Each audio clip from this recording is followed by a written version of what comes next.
Hey Gearheads, Cheyenne here, and I'm gonna show you guys some things today. Um, some of these, some of you are probably gonna have an aha moment during this tutorial. What I'm gonna do is I'm going to sort of modify the gears and use them in different ways, and we're gonna create four different looks. This one, well, beginning with this clip here, which was shot on an unhacked GH2, and you can see it's kind of greenish. We're going to create this look, this look, this one, and then a modified version of this one, which is this, which will look at a little bit better skin tones. And all we're going to use is the shadow lift, Cinegamma base, toner, spectral enhancer, steel dirt, and color finesse. Oh, and I'm sorry, and ColorFist. ColorFist and color finesse. So using only those gears, well, and color finesse isn't really a gear, it's actually here in After Effects all by itself. But just by playing around with them, you can see how you can create several different looks without having to go crazy. So from here, you'll probably be able to see how you can go in and start to mess with some of the other gears and start to create some interesting and different looks than what is just there in the base set by itself. Oh, and before I forget, if we go to the website, you'll notice that I've reorganized the helpful links page. You can see I've got the third-party plugins, converters, hacks, compressors all in one area. If you don't have QuickTime 7, there's a link to get it. There's a link to get the upgrade if you don't have it. Down here, how to calibrate your monitor, how to calibrate After Effects to correctly display your footage if you're having trouble. Just getting your stuff to look consistent from system to system, or when you're on TVs, or if you end up going to a post house and you go and look at your footage and say, wow, that looks completely different than it looked on my computer, then you might want to take a look at these. But the other thing is the Facebook page for ColorGear, which is here now, and you can see this is what it looks like. It's facebook.com/ColorGear. Got a couple of helpful links there, but yeah, go ahead and join up, and I'm sure a bunch of you are on Facebook, and I'll be using this and Twitter and a bunch of different things to help manage our presence on the web. Anyway, back to this. Okay, so this clip starts out looking like this right here. So let's go ahead and turn all of these gears off, and then just sort of walk you through it. So the first thing I did was a shadow lift, and this is just the shadow lift gear that's over here in adjustments. And you'll see that that all that does is just sort of raise the level of our shadows, makes them a little more inky, or I should say a little less inky, a little murky, and then I applied the Cinegamma base, and you're like going, well, why do you always say to apply the Cinegamma base or the Cinegamma settings first? Well, if I had done that, here's what that would look like. So let me drop this down here. You can see that this has got a little bit more lift than I want by having the lift on top of the base. What I wanted to do is I wanted to lift the shadows to give me a little bit flatter image, and then apply the Cinegamma base to sort of give me my contrast and my sort of filmic look. And then I have the toner applied, and you see I have it mixed down. Whereas when the toner is mixed all the way up, you can see it's almost completely desaturates the image, but this isn't like gray. You can see it's kind of got like a brownish tint to it, and that's because what I've done with the toner is I've mapped the midtones.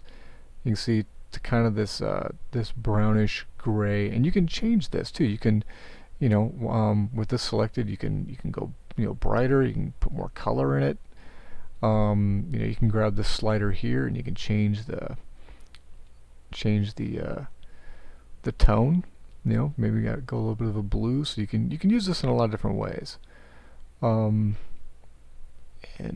So I just wanted to show you guys that you're not stuck with the default. You can play around with this all you want. You can create some really interesting things just by moving this moving the chroma around, the luminance, the brightness of it, the saturation of it, etc. In fact, let me go ahead and select that, and you can see it's a little funky green thing. Let's mix that down a little bit, and gives like an olive cast to the footage. But I'm going to undo that. Let's go back to that, and then that, and back to our 30%. Because the main thing that I did here is I modified. Here's a spectral enhancer. I just dragged it over here onto the footage, and I modified it just a little bit so that what it does, you'll notice that all the colors pop except for the skin tones. So let me just sort of A/B that off and on.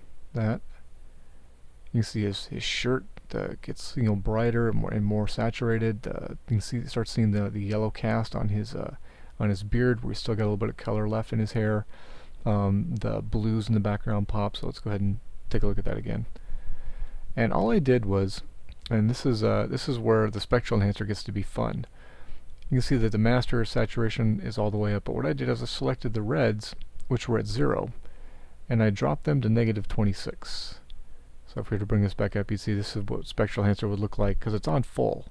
See, it's on 100%, but I don't like what it does to the skin tone. So I was like, well, that's a lot of red. It's kind of red. So let's just drop it down. You can see how you can mix that to taste. Maybe you want to retain a little bit more than I took out, and so that's a pretty good look. So let's look at here's the original, and a very simple grade using shadow lift, the Cinegamma toner, and spectral enhancer. And the spectral enhancer gives you that, and that to that, almost like if you made the switch, if you're a 5D or 7D user, if you made a switch from like a 5D or 7D to, say, like a GH camera, or a camera that's not giving you that sort of, sort of chroma blast that the 5D can kind of give you at times, you can get it back with the spectral enhancer if you want. Plus, if you've already got it with the spectral enhancer, you can really make it pop as well. But sometimes, as you can see, the colors that you want to pop don't always pop the way you want them to. But now let's say, hey, I don't like this blue here. It's a little much, and it's up to 28. Let's drop it down, so that it's not distracting from my character here. And let me go back into the reds and drop those back down to like 24, and that's a pretty good looking picture right there. So yeah, very simple. You're not tied to what I've given you in terms of how the gears are set up. This one here, let me turn this Steel Dirt just so you can see it.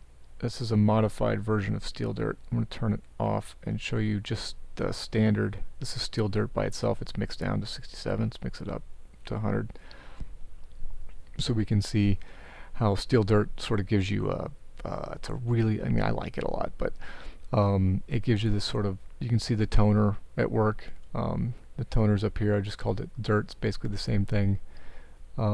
Changing, and you can change the blending mode if you want to blend 100%. That has no effect on the image whatsoever at 100. So as you mix it in, it has different levels of effect on your chroma values. Obviously, if you mix it all the way down, it's going to go completely desaturated. So I can't remember where it was. I think it was at 40 something. Yeah, 44% is the default on that. So what I did is I modified Steel Dirt to look like this, which to me I'm almost mimicking the sort of nostalgic setting in the camera, something that looks a little bit more like this almost looks like old film, like maybe 16mm film, like a grindhouse kind of thing going on there. And all I've got working here is this modified Steel Dirt and the Cinegamma. So there's the base footage. It's the same Cinegamma base we used in the other demo, and then I've modified Steel Dirt, and you're probably going, well, how'd you modify it?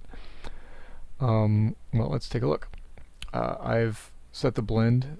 I've changed the midtones from being down around here to up here, so I actually brightened up the image quite a bit with the luminance, and set the blend to original to 41%, and I've changed the gamma curve here. And the gamma curve, if we go to Steel Dirt, is just your typical gentle S-curve. We brought the shadows down a little bit here and brought the highlights up a little bit here, tapered them off to be more like the log, the sort of S-log type fall off for our highlights. So that's the original Steel Dirt. So here you can see I've made the highlights fall way off. and brought the S-curve down quite a bit more. Should say it's more severe. And if we were to turn this off, you'd see that how that's affecting the image. So it's kind of blown out. The luminance blowout there is actually coming from the fact that I've set the midtones on this to a higher value. You can see if I bring them back down to here, watch what happens to the image. See, it gets quite a bit darker. So the toner can affect luminance just as much as a luminance setting can. And that's about it. I think I changed, I might have changed the input black setting. In fact, let's take a look. Yeah, see here it's set to 800, and I've changed these values. I dropped it to dropped it quite a bit back down to almost cut it in half, 0.047 versus 0.08, and you can see the histogram change. But yeah, so you got this look. Let's take a snapshot versus this look here. So regular steel dirt at 100% versus our look, our modified steel dirt. And then of course you can mix those down, like steel dirt. Let's mix steel dirt down. That's probably more where I would use it, about 75%. And then AB, the other one, at 100%. That's 100% for our modified versus 73% on the standard steel dirt. Like I said, just a little different look that you can get from that. Of course, we can always mix this look down as well. We can go back to our modified and mix it down in case you just want to back it off a little bit. Okay, and then our third one, and this one is done entirely with ColorFist. So we've got our raw footage and the ColorFist, and all this really is here is it's just something kind of like you would do with ColorFist. It's not a real heavy grade. It's very, very subtle. It's more saturated. It's got less. Obviously we've fixed the skin tones a little bit, but the skin tones to me are a little orange. And so we had talked about how with ColorFist you could do secondary correction.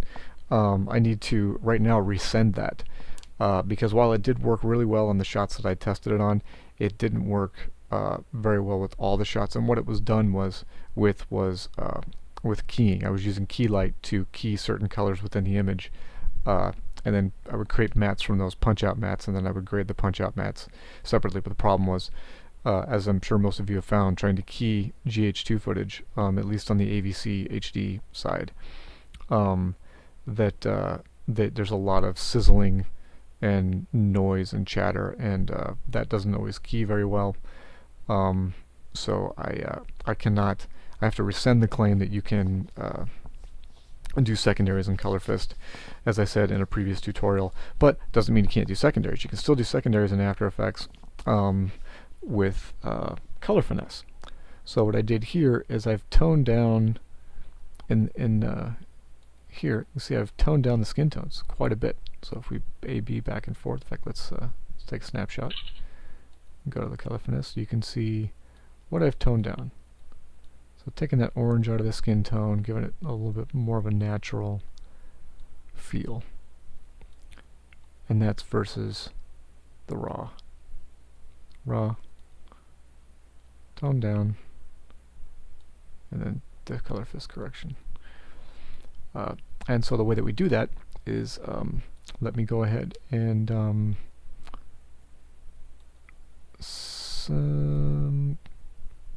actually, let's back up. Let's go look at the ColorFist correction. So the ColorFist correction, you can see I didn't do a lot here. Well, actually, I can probably, let me see if I can recreate this. Let me turn this one off. Actually, let's just let's turn it off and duplicate it by hitting Command D. It's hit this, hit Command A to select all and delete. Grab ColorFist 0 and drag it over. Turn it on. And the first thing I did was, there's another way that you can sort of fix the green this way if you want to do customized green reduction. I'm going to grab the green, and I'm just going to go right in the middle, and I'm going to drag it to the negative side. And that's going to give me a very mild, as you can see if I turn it off and on, little green reduction, but it also reduces the luminance a little bit. So as a result, I want to pump that luminance back up. So I want to drag this down, and then I want to bring my input white up slightly. And so that gives us a nice flat image with no green in it. And then I'm going to go to here, and I'm going to do some real subtle sort of, let's bump this up, and maybe taper off the highlights a little bit. Drop the shadows. Really, really subtle kind of adjustment there. Let's go to our shadows and warm them up.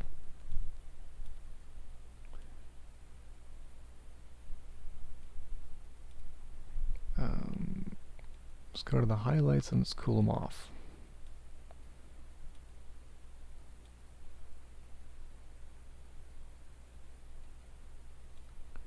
And set the midtones to a warm color as well. Let's desaturate them a little bit. I'm starting to get into that area that we were before.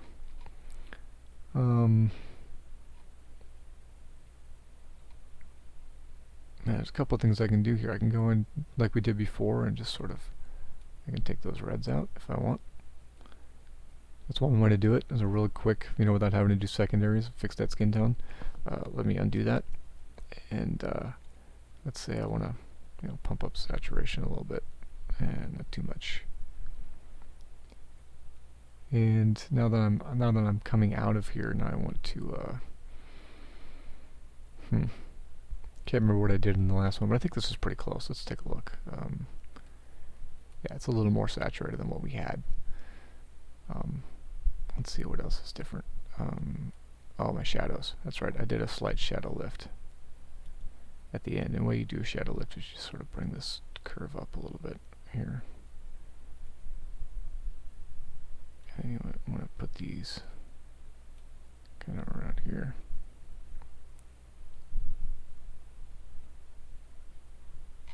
Yeah, so that's a little ColorFist adjustment. Is pretty close to what we had. It's a little more saturated than what we had, so let me go back here and let's just drop the master saturation down. 9. Yeah, pretty close. Let's see, something's warmer than it. It's warmer now than it was in the thing. That's probably a result of this. So let me desaturate that a little bit.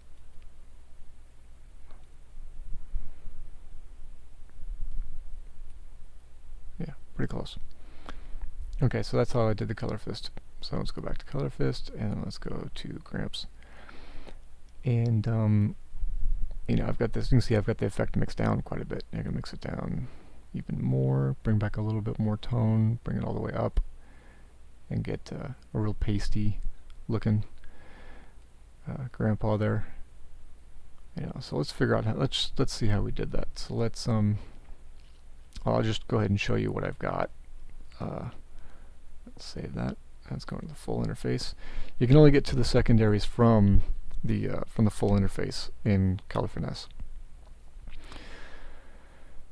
Wait for it to load, which takes forever, which is why I really hope Adobe fixes this in the next version. Quick peek at our waveform. We got a pretty well balanced shot there, but you see I've got secondary checked. And if we go into the secondary, you can see that I've done some ink eyedropper selections, and I did a selection of his cheek here, and then there was a spot up on his forehead, and another spot over here, and a spot right in this area here. So let's turn this one off, and you'll see that it'll go back to where it was before. Let's turn B on, and we'll start a new one. So I'll show you how it was done. Let me just grab this color here, and to show a preview, you just go like so, and you can see what you've got selected. Unfortunately, ColorFist is really clunky this way. You have to keep turning this on and off. Let's sample over here. It's kind of a pink color.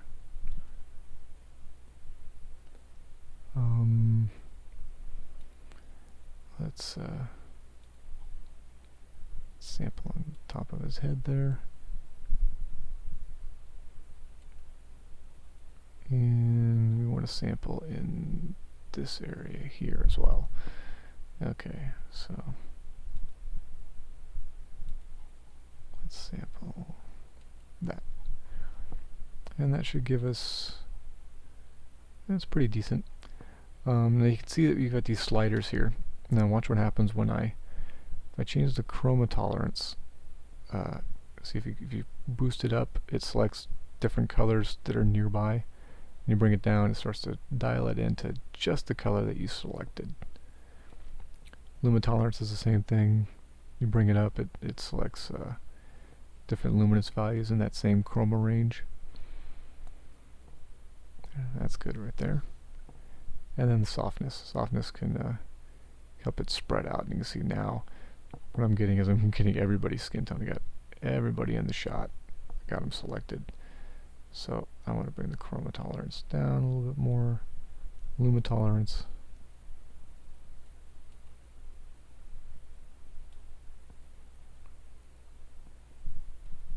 Which is fine. So everybody's skin tone is pretty much the same. And the softness is starting to bleed into the green, which I don't want to select. Okay, so you have to turn preview off to be able to do your correction, which again, with ColorFist is kind of a pain. And now I've got everybody's skin tone selected. I'm going to desaturate it a little bit. And you can see that just by desaturating, you want to see the source result is managing to reduce a little bit of the chroma smearing that's going on because of the skin tones and the orangeness. They're not looking so much like Oompa Loompas. And then what you can also do is, since orange is over here, we can go to the opposite side of the color scale for the hue and set it a bit blue. I'm going to go completely blue. And now you can see source result. I like that. It's a little pale, a little pasty, but it's okay because what I'm going to do is I'm going to mix it down a little bit. And you can see you can bring that down, and that's a really nice skin tone right there. Versus this, so that's kind of orangey Oompa Loompa, and there, nice skin tone. And that's it. And all we were really using there is toner, Spectral Enhancer, ColorFist, some secondaries in Color Finesse, a little bit of Steel Dirt and modifying Steel Dirt. But yeah, just those alone, just playing around with those can give you some interesting looks. And again, you know, now that you know these things, you can actually start delving into all the gears and finding little things that you can tinker with to change the way that your footage looks. But I mean, compare this to the raw footage, which is yeah. So there you have it. And I just realized earlier today that my sign off of happy grading can be it's a little cheesy. But then I thought about it, and I thought, the process of grading should be a pleasurable experience. It should be something that you enjoy. It should be almost like painting. I mean, some people get pleasure out of painting, some people get pleasure out of different things, but being able to sit down and really just sort of change the character of the way that your images look should make you happy. I mean, it makes me happy. I really enjoy doing it, and I hope that now that you guys are beginning to understand all the different ways that you can enhance and change the way that your footage looks, that you get joy out of it as too. So my sign off of happy grading is just that have fun with it. And if you're not having fun with it, email me so I can figure out what it is that you haven't watched tutorial wise, or what you're not getting, as to why you're not getting joy out of color grading your footage. But until then, and until next time, happy grading.